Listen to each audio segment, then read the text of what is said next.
বাংলাদেশ প্রবাসী কল্যাণ সংস্থা কাতারের কার্যনির্বাহী পরিষদের আয়োজনে এক আলোচনা সভা অনুষ্ঠিত হয়েছে।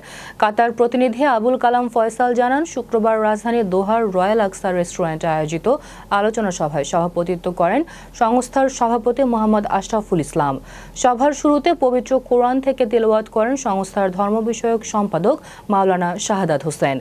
এ সময় সংস্থার সদস্যদের আত্মীয় স্বজনের মৃত্যুতে সংস্থার পক্ষ থেকে শোক প্রস্তাব করে মরহুমাদের আত্মার মাগফিরাত কামনা করে দোয়া মোনাজাত পরিচালনা করেন সিনিয়র যুগ্ম সম্পাদক মহিউদ্দিন আহমদ আইকন। সাধারণ সম্পাদক বিপ্লব ভূঁইয়ার সঞ্চালনায় অনুষ্ঠিত আলোচনা সভায় বক্তব্য রাখেন সিনিয়র সহ-সভাপতি মোহাম্মদ সালাহ উদ্দিন, সহ-সভাপতি আব্দুর রাজ্জাক ভূঁইয়া, খোকন গাজী, মনিরুল ইসলাম, আরিফ হোসেন লিমন, শহীদ হোসেন, CM হাসান, নোমান ইউসুফ, শওকত আলী, ইফতেখারুল ইসলাম সোহাগ, কায়সার আহমেদ, মাহবুবুল আলম, এরশাদুল আলম, মাহফুজ হাবিব শিশির সহ আরো অনেকে। এ সময় সভায় সাংগঠনিক সম্পাদক CM হাসানের নেতৃত্বে 2025 সালের জানুয়ারিতে মাসব্যাপী সদস্য নবায়ন ও নতুন সদস্য সংগ্রহ কার্যক্রম করার সিদ্ধান্ত গৃহীত হয়। সভা শেষে নৈশভোজের মাধ্যমে উপস্থিত সবাইকে আপ্যায়ন করা হয়।